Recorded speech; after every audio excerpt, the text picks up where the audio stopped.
The January transfer window has slammed shut, and today we're here to review it. We look at every transfer made in the Women's Super League and analyse which clubs have done the best business. We discuss Chelsea signing Girma and Keira Walsh. We look at Arsenal prying Kelly away from Manchester City, and we moan at Manchester United and Aston Villa for doing very little. This is our WSL January transfer window review. Alright, let's get into it. The January transfer window has slammed shut, and so today we're going to look through all of the transfers made in the WSL and review them. We're going to rank every club's performance out of 10. I think that's a fun way to do it. You've got to do something like that on YouTube. We can't just talk about it. So we'll start with Arsenal, of course. So an interesting window for Arsenal. Let's start with the outs. Katarina Kuhl out to AS Roma. That's not a... I don't think it's a big loss, but at least in the immediate future. But is it a loss long term? I don't think so. I think she is a good player and she is still young and could develop into a handy player. But at the end of the day, Arsenal have got there were so many players ahead of her right now, and I still think in the future Arsenal have got better talents coming through. So I don't think it's too big a miss, and she was expected to leave this window to someone. Good for Roma, makes sense for Arsenal. Yeah, and then the only other first-team departure was Laura Weinreiter going to Manchester City on loan. Again, I think with who's come in, as we're going to talk about in a moment, it's probably not a big loss. I think it's a player who hasn't really looked comfortable since coming back from her ACL injury, but for Manchester City, will provide some cover where they crucially need it in those full-back areas. So not a huge loss and only a loan move. So if in 6 months' time she's had a great loan at Man City, they may look at bringing her back into the first team fold. And let's talk incomings though, because that's much more interesting. Jenna Niswonger, £100,000 from Gotham FC. It was a bit of a clear out from Gotham this window. So Crystal Dunn leave as well on a free, and now she's, I think, going to PSG, I saw earlier today. But talking Jenna Niswonger, reliable fullback cover, looks to be a decent signing, Harry. Yeah, very much so. Relatively young at 24, and as you say, I think it's important backup for Arsenal. And when you actually think about it, she comes in. I think she could end up getting a lot of minutes on that left hand side with McCabe's. Performance has been good, but the discipline hasn't. With McCabe's discipline record, she is bound to miss a few. Nice one's got 3 games at least. Exactly, and with obviously Steph Catley now playing as that left centre half, Arsenal needs a backup left back. They've gone and got one. I think Niswonger is a decent player. USONT international, still pretty young. 100 grand. I think it's a pretty decent bit of business and a player that could be more important than I think people seem to realise with this transfer. Yeah, I think Arsenal's defence is a bit of a mystery at the moment, because if Catley is going to continue to play as that left centre half, they've got 5 first-team centre-halves, all of whom should really be playing. You've got Kadina Wuben-Moy and Amanda Illestedt, who are all bench options at the moment, which is great cover, but it does leave them with a bit of a problem, because I think those 3 players are going to want a lot of minutes. Yeah. And there's not really enough to go round.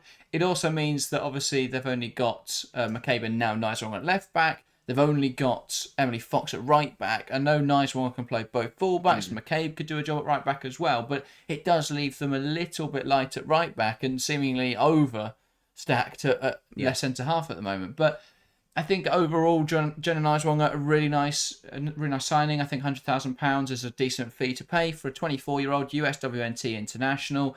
As you say, I think there's an opportunity there that she becomes the starter. I think, especially with McCabe's discipline record, I wouldn't be surprised if they looked for someone who's a little bit more consistent. And I don't think McCabe is a top player anyway. So if you're talking about that elite level, if Arsenal want to reach that elite level, I don't think that's with McCabe being a starting player. I think she's a useful squad option, but you can't have an elite level starting player who gets suspended, picks up so many bookings at the rate that she does. So I think in that regard, this is a real future-proofing signing, and I think someone that they will view as eventually becoming that first-choice fullback. Yeah, alright, but even McCabe.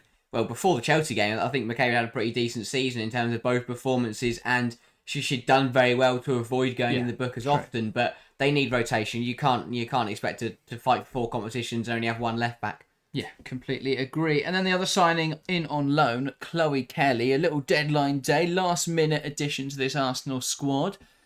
I think I've got a few questions.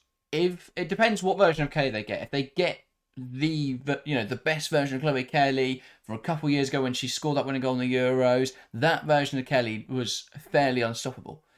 I think if they've got that on a loan, that's a really nice deal, and they'll look to make that permanent in the summer. But if she comes over and she's not at that level, she's at the level that we've seen for sort of even the 6 months before she was dropped for Man City, but especially in the last 6 months without her playing much football, it's that version of Chloe Kelly. I don't think this is that useful a signing. But equally, it's only a loan, and so that, it is fairly risk-free. It does feel like a smart bit of business. Yeah, I think the fact it's a loan changes my mind about this transfer a lot because, as you say, I'm intrigued to see what kind of performances Chloe Kelly can bring. The way she's talking, the statements she's putting out on social media, very much feels like she has got her move and she's fully prepared to prove how good she still is and that she can bring that top quality, near world-class performances that we did see from her a couple of years ago. So I think if she can find that is brilliant for Arsenal. I think it does raise a few questions in terms of who's going to play because obviously she'll rotate with Mead on the right-hand side. I think Kelly isn't a starter. She isn't. She isn't, and that is why I do find it somewhat surprising that she's chosen to go to Arsenal. I get that it's returning back to a club that she started with, but Brighton were in and she blatantly rejected them when she would have started every single game. And I am slightly surprised because her main problem this season was that she isn't happy because she hasn't got any minutes, so she's going to a club where she's not going to be the starter because. It feels like a weird one because Beth Mead's always good play on that right hand side. Caitlin Ford's been brilliant, and when you think players like Mariona Caldente, when you think players like Rosa Kafaji have sat on the bench and got no minutes, I don't see what the difference is for Kelly. There might be a bit of rotation there between her and Mead, but that's still not the minutes that Kelly's wanted, and I think she is a player that deserves to start week in week out, and Arsenal can't give her that. And I'm intrigued to see how. I get why Arsenal did it. It was an opportunity on deadline day. Nothing happened for 30 days for Arsenal, and they brought in 2 players on the last couple of days. But like nothing apart from no one apart from Everton had the first 2 weeks of the window, and then everyone's done their business in the last week. I think with a loan it's risk free, but I am slightly surprised for Kelly why she's taking it. But I think at the end of the day she just wanted to get out. Yes, I think she'll get some minutes, and that's important in that regard. But as you say, I think with the Euros being the main driving force behind her wanting to leave Man City, it feels a bit of a weird step to then go to another club where she's not going to be the starting player. But she will probably get at least some more minutes. And let's move on then to Aston Villa. No incomings, bar a loan move for Aston Villa. Not the most productive January transfer window. Caitlin Talbot coming in on loan from West Ham. It's not exactly going to transform their fortunes. No, it's a backup goalkeeper replacement because Anna Leet went to London City Lionesses. And then Anna Paul went to London City Lionesses. Anna Leet was released. Yeah, there we go. Basically, they've brought in a backup goalkeeper to replace the 2 goalkeepers they just let go. Yeah. So yeah, it's not, as you say, it's not going to have any impact at all. She's not going to start over D'Angelo. It should be useful backup if D'Angelo gets injured. It's an okay transfer. It's understandable saying Villa didn't have a manager until last weekend where they announced Natalia Arroyo. And she hasn't really had time to work out who she wants to bring in and what kind of personnel they need. So, understandably, a very quiet window for Villa. Yeah, in terms of departures, though, Kenza Dali leaving and them not responding, I think, is a bit of a worry. Obviously, they have got other options now because the summer was so productive, so she can play out wide, but then they have got Chastity Grant now, who can play on that right side. They have got Adriana Leons. They have got options there. She can play in midfield, but again, they have now got Missy Bo-Kearns once she's back from injury, so I don't think they're in too much trouble, but to lose a player like Kenza Dali and not replace her, I think is inherently worrying. But going to San Diego Wave, good move for her. Eidevall with his first signing. I don't think it's a big loss for Aston Villa in terms of I don't think her performance level has been incredible this year. But it is a big loss in terms of the gravitas that she held and the leadership she would bring. So I do think that is going to be somewhat missed. Yeah, I can see why she left because she went from last season where she played pretty well and started almost every game to I don't really know what Robert DePaul was doing, to be completely honest, but I can see why she chose to leave and as you say, looks to be there's a lot of potential going on there at San Diego Wave, and I think she could really thrive out in the US. Yeah, and then the third departure, Freya Gregory going to Newcastle United. Then this could be a huge loss for Aston Villa, and it's a useful addition for Newcastle. And let's move on then to Brighton. Brighton, no departures, but a lot of incomings, or a couple of incomings that seem pretty decent. We'll start with the deadline day one of Nadine Noordam coming in from Ajax. Really nice pickup. Another player that can play middle midfield. I think that is really important because in there you've got Vicky Lasada, who is 35. And while a brilliant player, I think is approaching the end of her career. We spoke about that when looking at what Brighton would be wanting from this window. And we spoke about some other options that would be available on either frees or loans, like Hayley Ladd, like Leah Valti potentially. But I think it's a really nice signing, Nadim Noordam. I think it's someone who can come in and offer a real nice option in midfield. So I think that's a good transfer. The other one, Caitlin Hayes from Celtic. Harry, what do you think of this transfer? I like this one massively, and again, it shows that ambition from Brighton. You're going out, you're signing a centre half who has international experience, who has UWSL experience, and I think it's another window where Brighton went out and they were really smart, and it's a really good addition to a defence that at the start of the season looked like they'd sorted out their problems defensively. There's been a lot of errors over the season, especially in the recent weeks. They've looked really sloppy at the back, so I think bringing in a player that is very comfortable in, who has played in matches that have a lot of pressure behind them, played against some of the best teams in the world, it makes sense. I think she could add a bit, and obviously Celtic's captain as well. So I think a player that can come in and offer a lot of solidity at the back there. Yeah, indeed. And it's worth saying as well at this point, there are some transfers that are still yet to be confirmed. So if we do miss anything off of this list, that is possibly why. Yeah. Relevant coming up to our next one, which is, of course, Chelsea. Now, we'll get to the incomings in a moment, but obviously we have done a lot of videos on Chelsea's incomings. So if you want to go and check those out, feel free to do so. Let's start, though, by looking at the players that have left Chelsea this window. So Charlotte Wardlaw on a permanent to Newcastle United. I think a player with some decent potential, but ultimately, was she ever going to play for the first team? Probably not. So I don't think that's a huge loss. In terms of loans out, Julia Bartel has gone to Liverpool and already looks really good. She had a great game in the FA Cup against West Ham. Lucy Watson to Ipswich Town, Luna Ribadera to Everton, and she was recalled from Paris FC saying go to Everton, a WSL loan, which I think is really important. And then another WSL loan for Aniek Nguyen, a player who's missed a lot of football with an ACL injury over the last year. But this is an opportunity for her to go to Crystal Palace, a side who need defensive reinforcements, and go and get some minutes and go and get WSL experience. So I think in that regard, that's really important. And there's also the renewal of Guro Reiten's contract, which is a lovely thing to see as well. In terms of incomings then, now we're going to talk about Keira Walsh because that seems to be to have happened. It's not been announced officially yet, but as far as we're aware, Keira Walsh is a Chelsea player. We spoke about it a lot in yesterday's video, so we won't go into it too much, but Harry, a really nice addition. And of course, if you want to check out that video, please make sure to do so. But Harry, nice signing. Yeah, very much so. The perfect way you feel for Chelsea to end what I think has been a really good transfer window, a smart transfer window, brought in some world-class players to bolster their European hopes, to solidify that title, and had departures, where they were just their lone army. But yeah, I think it's really, the Walsh one, incredible signing, a game changer, and I mean, as well for Chelsea, it feels like it's a bit of a not a dig at Arsenal, but it's going to hurt for Arsenal fans to when they threw over £1 million at Barcelona in the summer, it was rejected, and then Chelsea managed to get her in the January for a third of that price. It's really smart business from Chelsea. Yeah, and a very nice addition to that midfield. Naomi Girma, another one we've already done an individual video on, so again, go and check that out. But obviously, Naomi Girma, world record transfer fee, everybody knows who she is.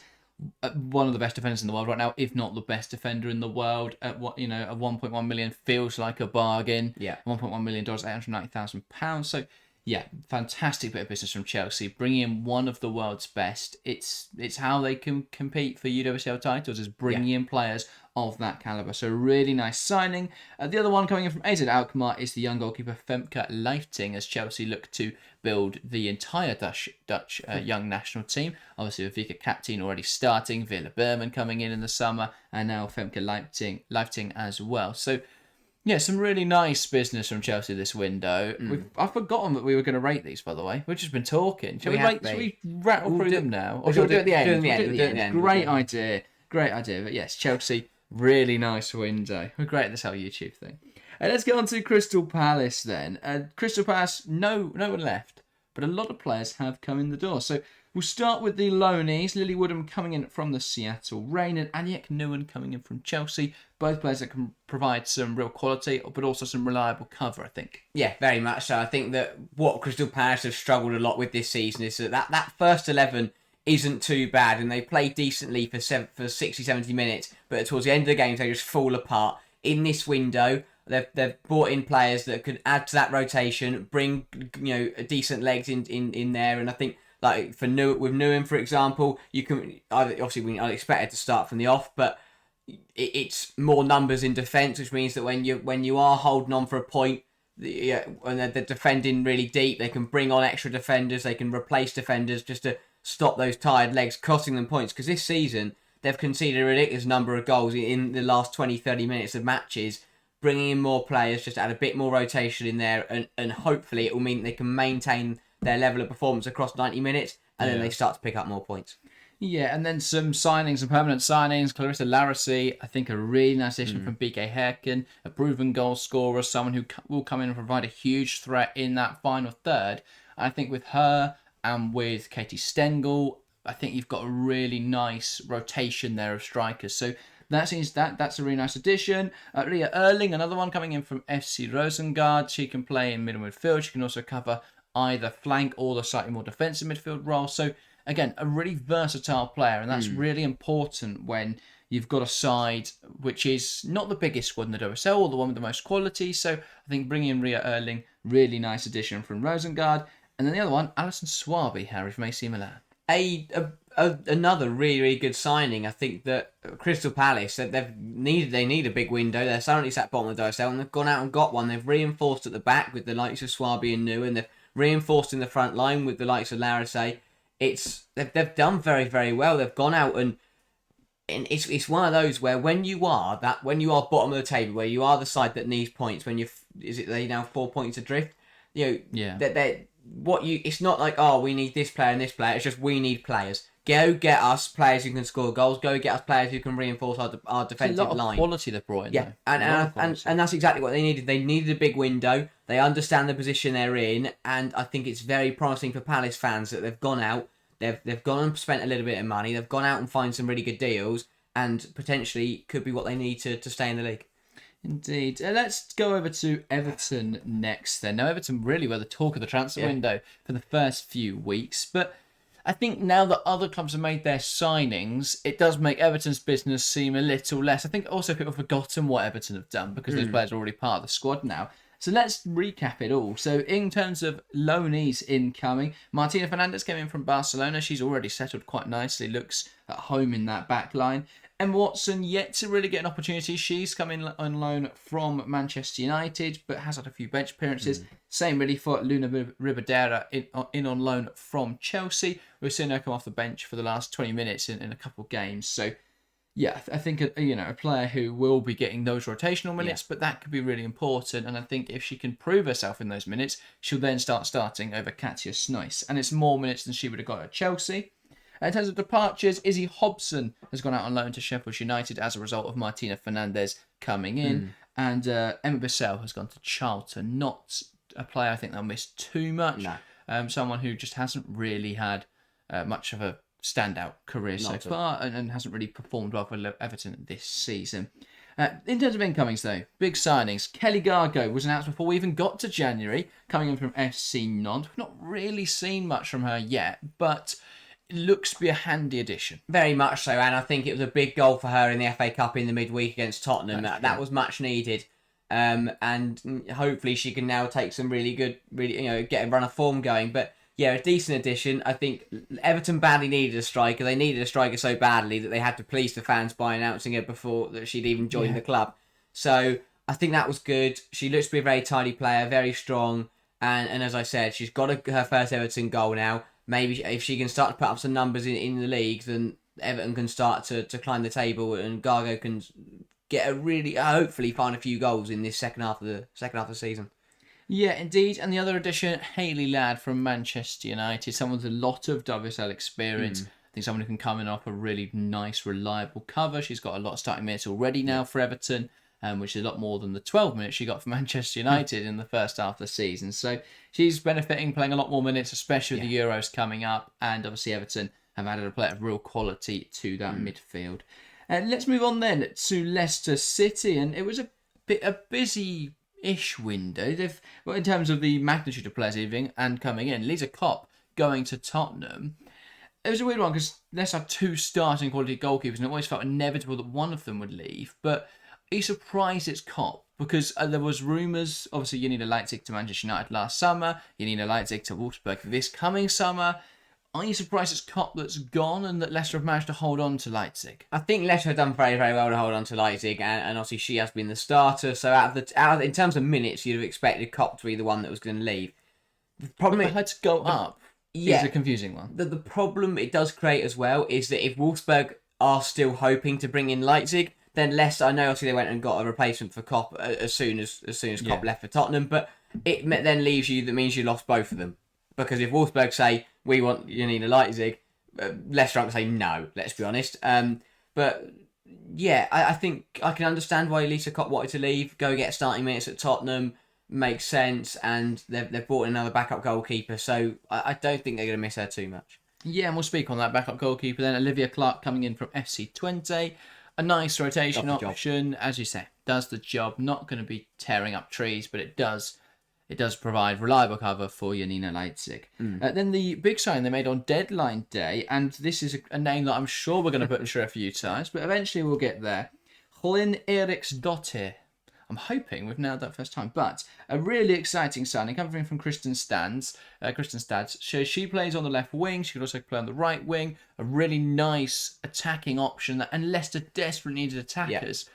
So it's a useful signing, but it does feel like Leicester have missed out by not signing a striker. But she can play up front as well. So I think it's just about having someone who you can put there that isn't a defensive midfielder. That is helpful. It was a must need. It was an absolute must for Leicester. I think you brought in a player who, even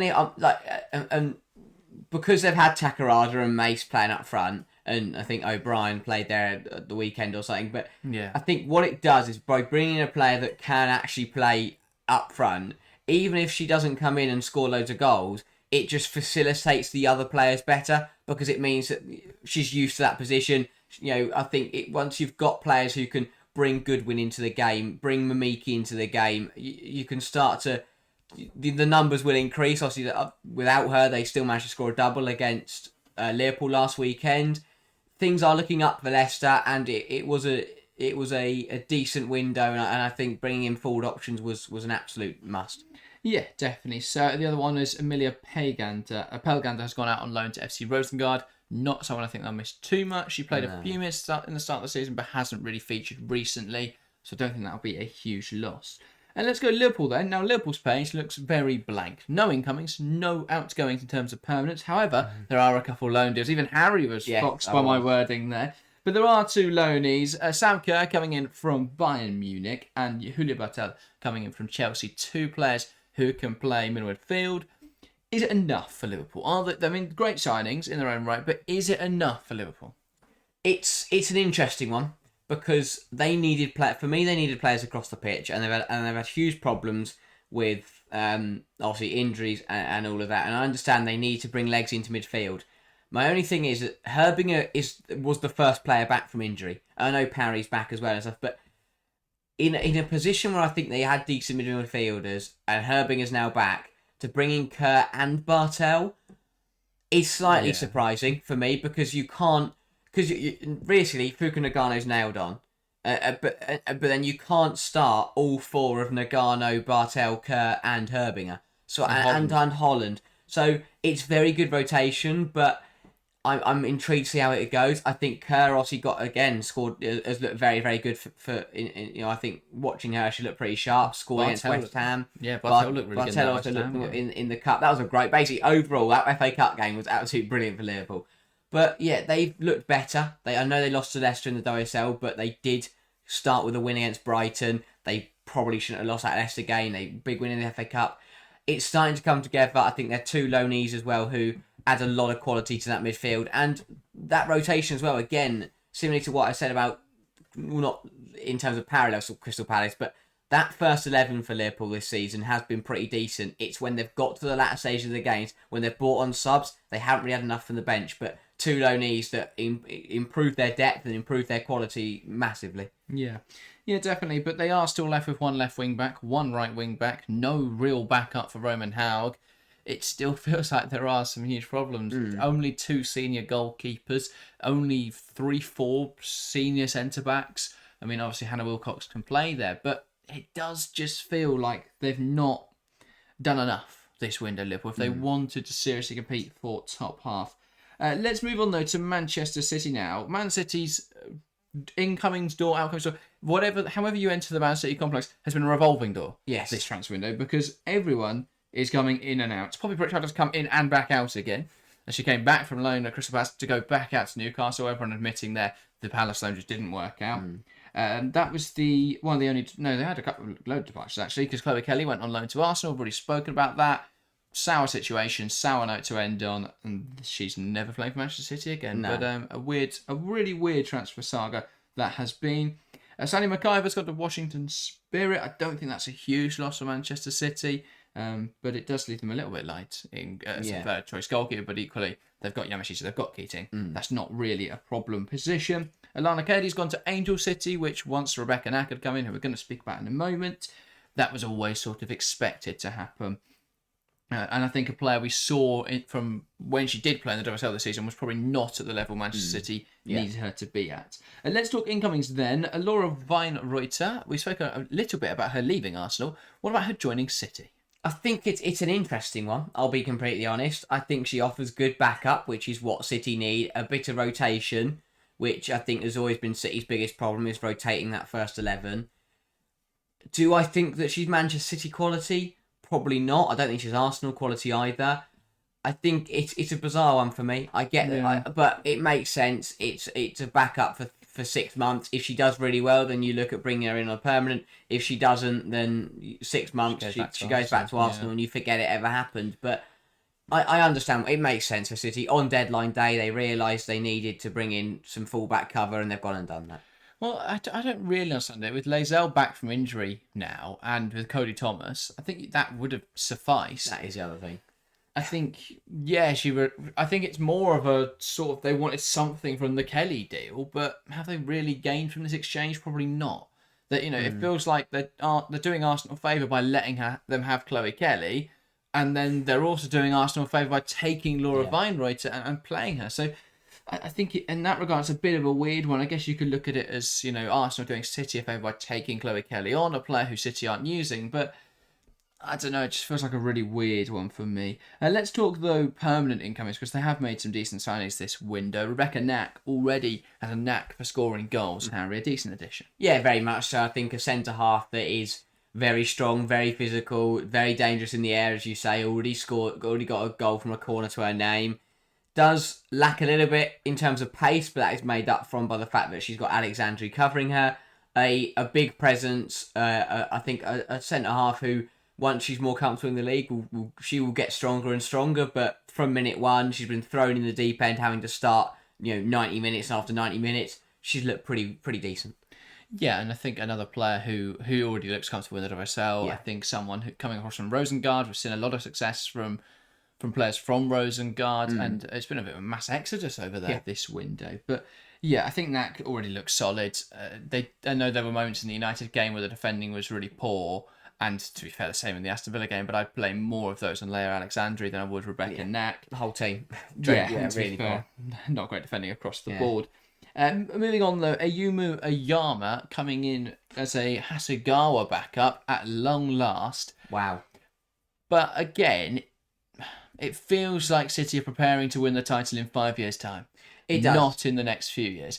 Because you look at Chelsea this summer and they've gone, well, we could do with another defensive midfielder. Let's go and sign Keira Walsh to compete with Cuthbert and Nusken and Captain and Jean-Francois. Manchester City have looked at it and gone, let's go and get Oyama, who's very unproven, playing in the Wasada University they bought her from. Yes, there's a lot of potential there, but it does feel like they're not doing enough to compete at that top level. But again, if their goal is to compete for the title in 5 years' time, They're doing well. Yeah, but they're building a very, very nice young squad with a lot of potential. I think all Japanese players. They are, yes, as well.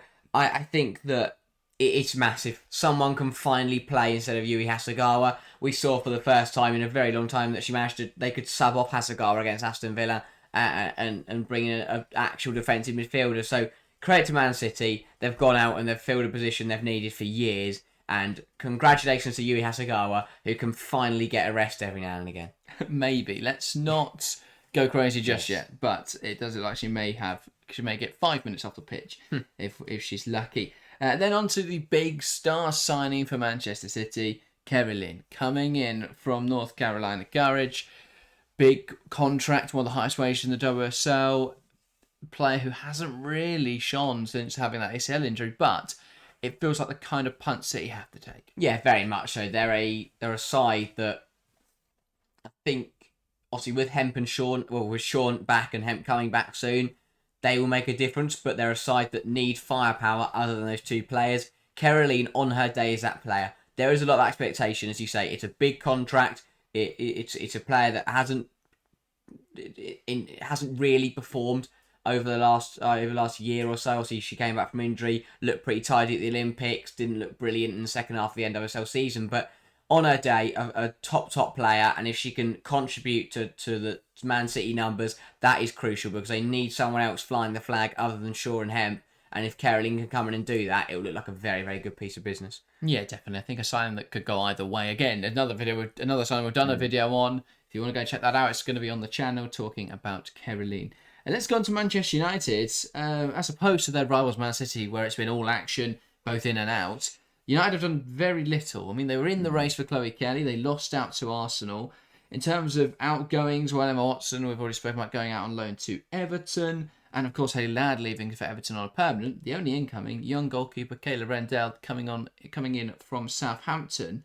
But a very quiet window. Yeah. Nothing happened. It makes sense. They're playing very, very well. Skinner's happy with his squad. I think Why not build on that then? Potentially, but I think if he's happy, it's a balanced squad for me. I think that overall, I think there's some areas potentially, but I think if he's happy, if he thinks it's balanced, then fair enough. I can see why he doesn't want to make any changes and upsetting. I think that Ella Toons felt like a new signing, coming back from injury and coming back into the fold in 2025.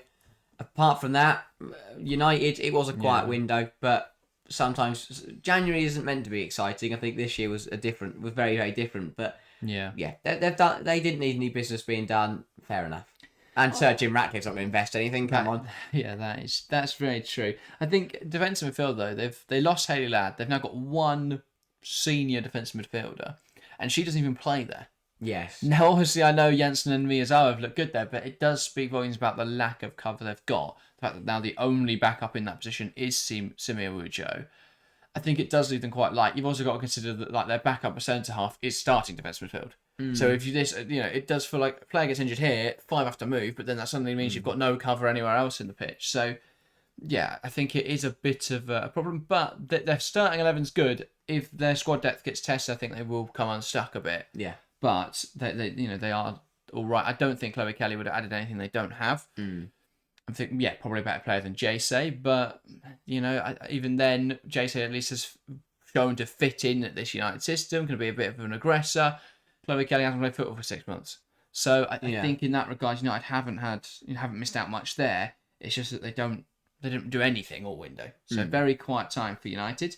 Let's go on to Tottenham then. Tottenham. A bit more of a busy window than United, but that'd have been difficult not to do. Let's start with the outgoings. A couple of loan moves. Ariades to Southampton.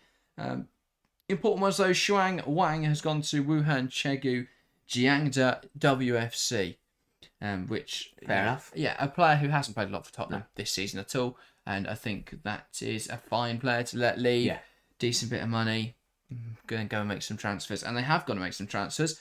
First of which, Olivia Holt coming in from FC Rosengard. Again, the Rosengard exodus continues. Yeah. Holt has already scored a free kick. Looks an exciting attacker. Yeah, very much. I'm going to try and stop saying very much so. I think that a player that is very good can hopefully contribute to Beth England in that attacking department for Tottenham. They've lacked play again, similar to what I said about Man City. is that Tottenham have a couple players like Beth England, who is scoring loads of goals this season. They need other players to contribute. It's been quiet from Naz, quiet from Raso. Yeah. Holt has come in, already scored. She's a very tidy attacking midfielder. I think she's a really good player who can both find the back of her net herself and set up opportunities for other players. Already come in and got a goal. I think she's be a very, very handy signing. Yeah, a goal, and a very important one at that. It's a match-winning goal, so very important signing. Moving on, Lisa Kopp as well, joining in goal from Leicester City. Again, we spoke a little bit about her departure, but she's looked fairly solid since joining Tottenham. Yeah, but again, a goalkeeper, that she's not playing up front. Well, let's not rule out. Rotates with England. No, I think a position they needed. It was a tough season for Spencer. Heaps came in and did well, and Heaps looks to now be taking those cut minutes. But bringing in Lisa Kopp, who for me is good enough to start in the WSL and has looked very handy. Did keep a clean sheet on her debut. Don't know how she did that. Tottenham should have conceded about 7 to that Leicester team. But overall, she had a clean sheet. She looks very comfortable. Another signing that looks to be very, very good. Yeah, and then finally, only announced recently, Josephine Rybrink from BK Häcken, and it's another Swede. I think Robert Villahan must have seen Gareth Taylor's love for the Japanese and gone, well, I'll raise you a love for the Swedes, because Tottenham are just building a squad full of them, but it is someone who I think will come in and contribute effectively, a defensive player, and they haven't looked good at the back at all this season, so that was important, and so I think it's a good pickup. Yeah, and a player again who brings Champions League experience, who will be hoping that she can. I say push Tottenham up the leagues with these other signings, but they're already in 6th, so I don't know where else they're going to get. If they keep going up, that'd be incredible, but. They're doing very well, but it keeps them in terms of performance level. It's going to up it, and that will keep them in that top 6. That was the crucial thing for me. They haven't gone. We're in 6th. We're fine. They've gone. No, we're in 6th. But performances haven't been good enough. Let's go and get a few players to bolster our ranks. And it looks to be a pretty decent window. And if Villahan can get the side playing good football again with these good players, they will stay where they are. I mean, he's up for manager of the month. Fair enough. Fair enough to him, but. Yeah, Tottenham need to up. The results are there, but they have to up the performances. If not, they will get caught out. Indeed. And let's talk West Ham United then to finish today's video. Ellie Moore going out on loan to #United. Just want to mention that because it's #United. It's a dual registration. So she'll still be playing for the West Ham reserves. She's also a #United. And then Kathleen Talbert, we've spoken about, going out on loan to Aston Villa. Not a huge loss for West Ham. Other than that, no outgoings in terms of permanence. And so only 2 incomings. We'll start with Verena Hanshaw coming in from AS Roma. Again, it's someone coming in from a club in Roma who were competing right at the sharp end of the Serie A Feminine. So I think that's a useful signing. Someone who can play at left back, will offer competition for Anouk Denton. I think that's quite useful, Harry. Yeah, bolstering their defensive ranks and just solidifying a team that has had a real shocker. I'm surprised. I think. In terms of, I understand why they brought in a left back. I think potentially other areas could have been focused on, but it's solidifying that defence. That's what matters. Where else would you look? Centre half, because they keep getting sent off. And I got some news for you? Ava Nystrom coming in from Hammarby, the Finnish international, 25 years old, is coming in to play centre back. So your centre back fears have been alleviated immediately. They should be, because Camilla Seiss has scored now, I think it's 4 own goals this season, and she's on for a record. I don't know what her loan instruction was. I don't know what's going on. I really don't know what's going on there. And Amber Tisiak has either gone from playing a brilliant game to having an absolute shocker, and also got sent off for a really poor tackle against Liverpool. But hopefully some consistency in defence. I forgot they did that. That is a good signing. Again, a player who's played in the UWCL, a top quality player. Yeah, I think we've seen from this season the attack isn't the issue. We saw last weekend Viviana Sayi got on the score sheet, Martinez came in and scored.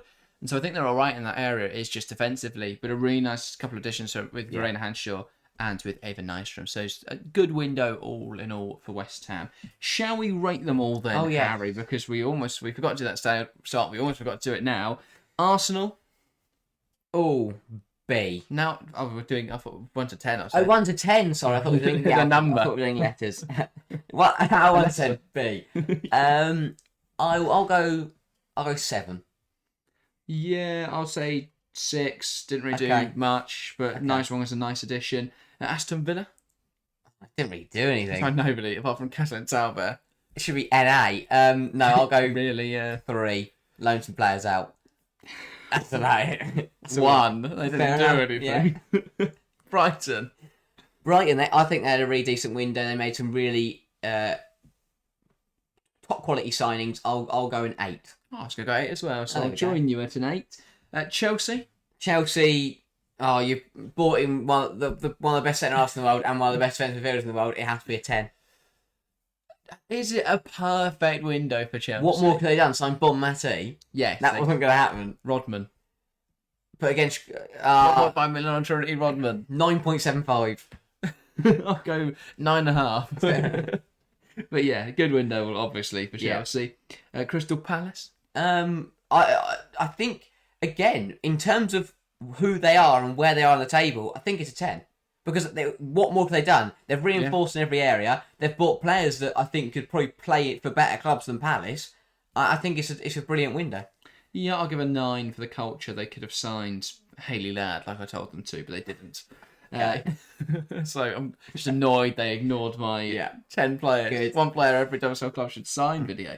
And let's get on to Everton then. A really weird, a very active window for Everton. Does that rank highly or where does it rank? I would give it a 6, but for how crazy and mental it was, I'll give it a 7.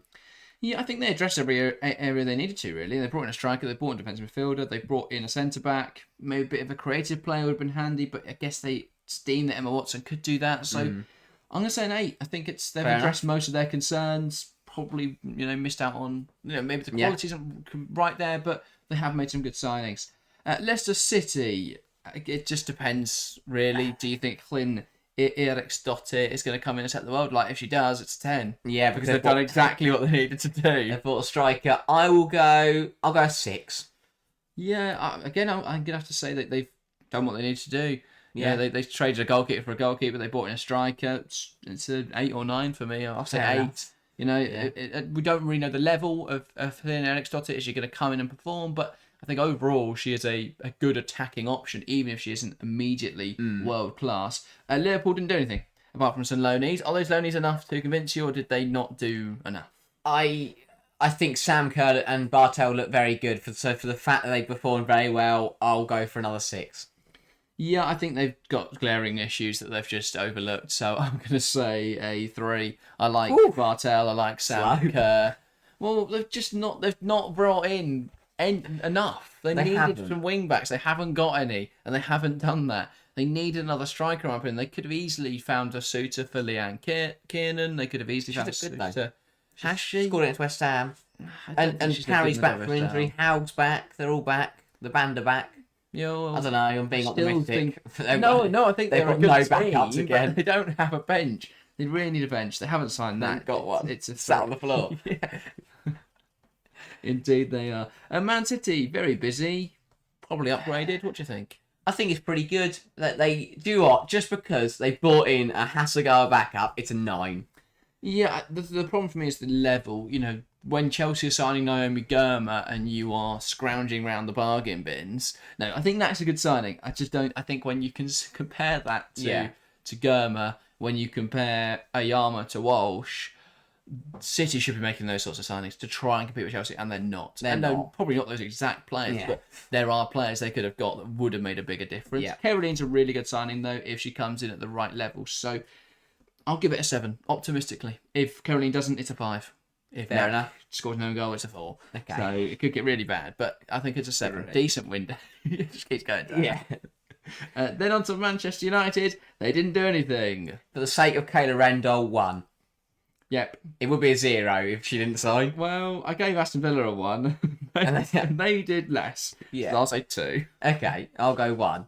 Okay, fair enough. Tottenham then. Tottenham brought in some players, let some players go. I really like their window. I'm going for a solid 7. Oh, fair enough. I'm going to say... they've sort of done everything they need to do. Centre-back, they brought in a creative player. They brought in a goalkeeper. 9. Yeah. Good window. Wow. Smashed it. Not much more they could have done there. And then West Ham United. They didn't let anyone go. They brought in players they needed. For the fact that they may be able to bench Camilla Seiss so she stops putting her own net, I'm gonna give it an 11. No, I'll go. They bought us. They didn't really do enough, but they did bring in some What players. else should they have done? Oh, gone and bought Puteas. That would have been helpful. Yeah, they might stay out then. 5.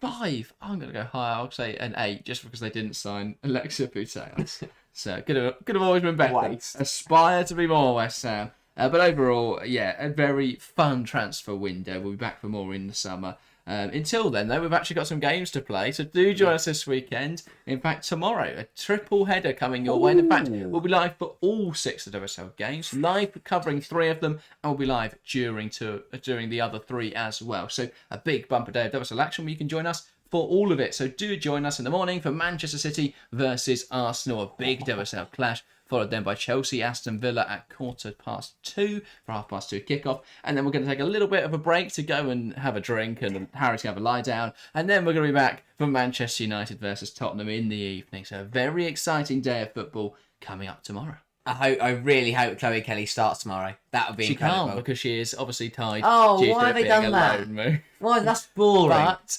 UEFA don't have the same rules. So they So could play if they met in the Champions League, we could watch Kelly versus City. Boring. I'm not going to be there anyway tomorrow. That is boring. I was hoping she'd score and then like, run over to Gareth Taylor and knee slide in front of him. Well, there we go. Do get involved in the comments down below. Give us your thoughts on all the signings your clubs have made, and give us your thoughts on our thoughts if you really want.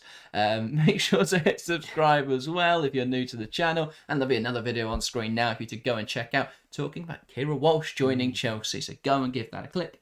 That was everything from us today. Thank you guys very, very much for watching, and we'll see you next time. See ya.